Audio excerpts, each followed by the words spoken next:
Today, we're diving into a topic that's hitting Canadians very hard, and that is the skyrocketing grocery prices under Justin Trudeau's watch. Bill just keeps going up. It doesn't matter how much I try to cut back. It's constantly going up, and I just don't even know what to do about it. They're ripping us off like they're ripping you off. I feel like they're all in cahoots. Now, if you've noticed your grocery bill getting absolutely nasty, you're not alone. Inflation rates have surged to 40-year highs. That's nothing new. You already know. Which means the essentials for life, like bread, meat, vegetables, soap, clothes, whatever you need on a daily basis, just the bare minimums, are getting out of reach. Overall food prices are set to climb between 2.5% and 4.5% in 2024. You may pay much more for certain items, like baked goods, veggies, and meat, which are forecast to jump as much as 7%.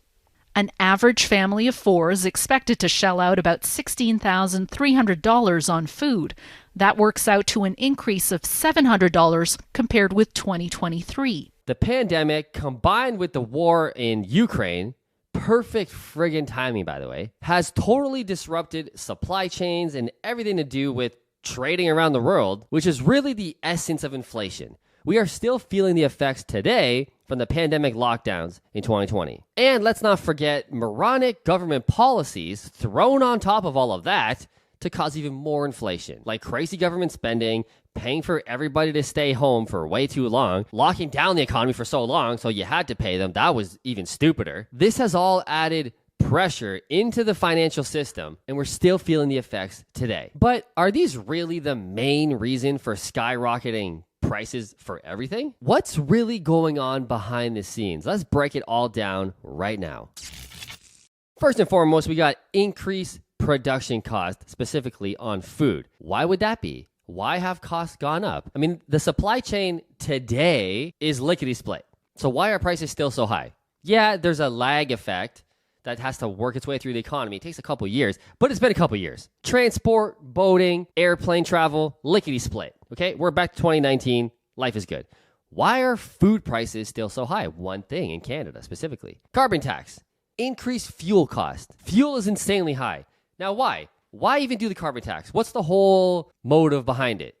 It's to dissuade people from driving so much. The reason why gas prices are so high because it's the carbon tax. By the way, about 60 cents per liter is carbon tax. Okay, so when you're paying gas and it's $1.60, if we didn't have the carbon tax, like the US, they don't have one, our gas should be $1 a liter right now, today, when I'm filming this video. Wouldn't that be fucking sweet? That'd be amazing. But it's $1.60. 60 cents per liter is carbon tax. And again, why did Trudeau do that? It's to dissuade you from driving all over the place, taking crazy road trips, to be more mindful about the climate and not drive as much. Meanwhile, all these rich people telling you not to drive are flying their private jets all over the place, spewing more carbon than you ever will in your lifetime driving your fucking Toyota Camry. Check out this report published last year from transportenvironment.org. It found that private jets pollute 5 to 14 times more per passenger than commercial planes and 50 times more than trains. The organization also says that a private jet can emit about 2 metric tons of CO2 per hour. A person living in the European Union produces 8 metric tons of carbon dioxide in a year.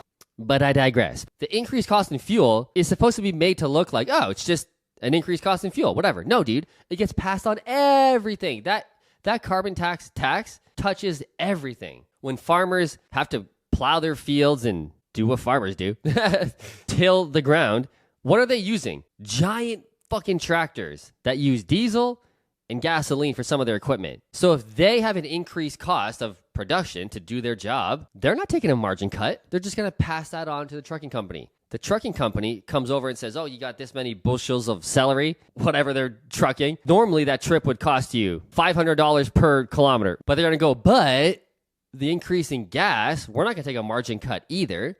So it's going to be $600 a kilometer. Whatever it is. I'm talking on my ass here. So the farmer's an increased cost. They pass it on. The trucker goes, I got an increased cost in gas. I'm not taking a cut. I'm passing it on. Now the grocery store is like, cool, bring me all the celery. Trucking company goes, here's your bill. The grocery store goes, holy shit. 3 years ago, this would have costed this much. Now it's this much? Well, I ain't taking a margin cut. I'm going to increase the cost of celery, and then the customer's going to pay for it. And then life is all good. Everybody made their money. Except for the customer who's going, what? 3 years ago, celery was $1.25. Now it's $2.17 a bunch? That's crazy. And that happens for food, for clothes, for your Nike shoes, for this microphone, my computer. Everything costs more because the whole supply chain process costs more.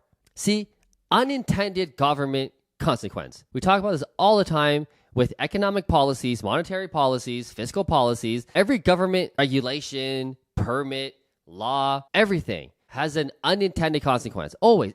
Everything does. No law is going to be perfect. Now, for this instance, carbon tax, we're going to make the planet greener. We're going to dissuade people from driving so much. Well, that didn't work. People have to drive no matter what because Canada and America aren't designed like Europe. Their cities are developed really nicely where everything truly is a walking distance away. Most of your needs are walking distance. Well, Canada and America, we're an urban sprawl nation. If I want to go to Costco in my city of Kitchener-Waterloo, I got to drive 25 minutes to Costco. If I want to go to Walmart, that's 15 minutes. If I want to go to Starbucks, that's 10, 15 minutes from my house. You get what I'm saying? Everything, we have suburbs tucked away outside the city centers, and then all the stuff is usually around the city centers. So if you live in the suburbs, which most people do, you got to drive into the city to do all your stuff. Well, you need a car. And I don't care if gas goes to $3 a liter, $5 a liter. It won't slow people down from driving. It's just going to piss them off a hell of a lot more, make them a lot broker, but they're still going to have to drive, period. So the carbon tax is a bunch of bullshit. We already know that, though. Second thing, we also have extreme labor shortages in Canada. Even though people are starting to lose their job left, right, and center, things are more expensive, people need second jobs, but people are very close to tapping out. They're saying, I'm fucking done. I'm done trying to climb the corporate ladder. What's the point? Even if I make 120 grand a year, which is super hard in Canada. No, it's not. But for most people who don't understand the world and money, it is. But to make 120 grand, fucking 46% of it goes away to taxes. Like, what's the point? I can't afford shit. I might as well just fucking sell bracelets on Etsy from home and work from home. That's becoming more of a trend, obviously, since the pandemic. But also millennials and Gen Zs and soon Gen A are getting lazier and lazier and lazier. So the jobs that run the economy, construction, bricklaying, drywall, farming, sewage cleanup, garbage man, like all these dirty, rough jobs, nobody wants to do those anymore. And those are the things that run the economy. Point number 2. Point number 3, on top of that, immigration. That's why we're bringing in so many immigrants. Oh, you didn't know? That's exactly why. See, we have a bunch of problems socioeconomically in Canada. Biggest one is the boomers are aging. The boomers are the biggest generation right now in the economy. They're the biggest generation, and they're all about to retire in the next 5-7 years. Boomers right now are ages like 58 to 74. We're getting close to all of those guys being retired, and they're still doing a lot of the dirty jobs. Drywall, plumber, construction, house framing, roofer. Tend to be all Gen X boomers right now. So as they start retiring off, who's going to do those jobs? Millennials? Pussy boy millennials? Yeah, right.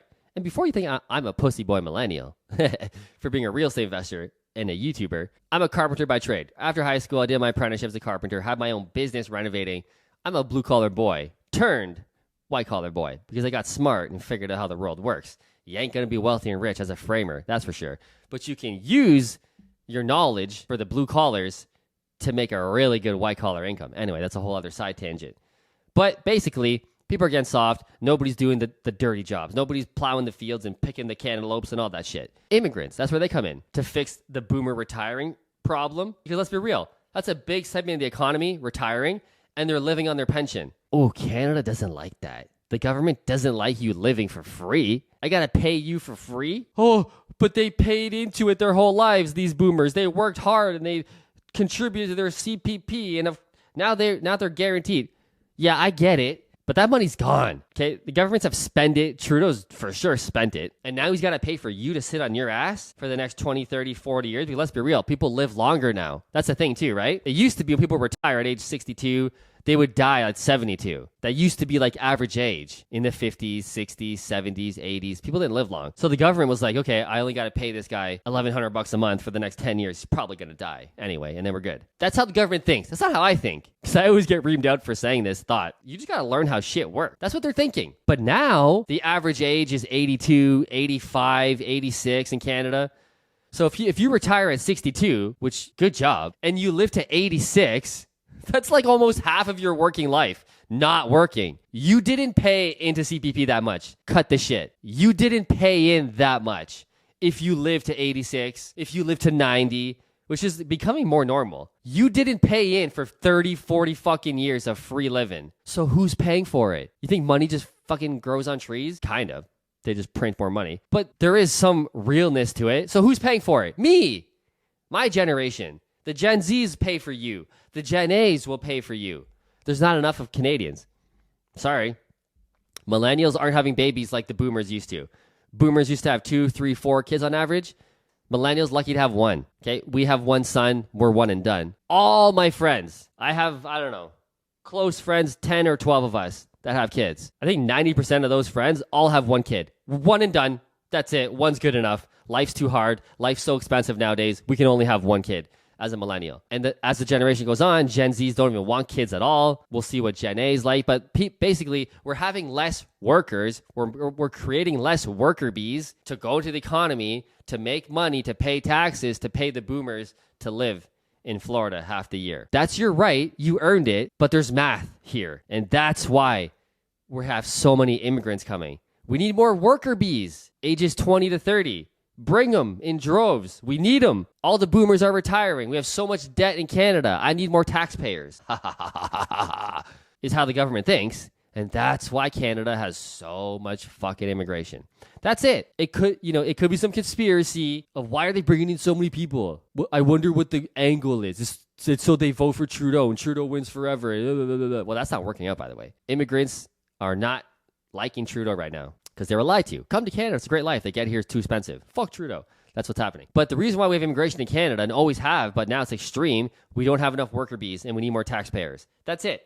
That's all it is. So with all that being said, that's why things are more expensive. That's why your groceries are more expensive. And that's why we have immigration levels like crazy, which is also has an unintended consequence, like making housing even less affordable. Because we already have a housing shortage like crazy.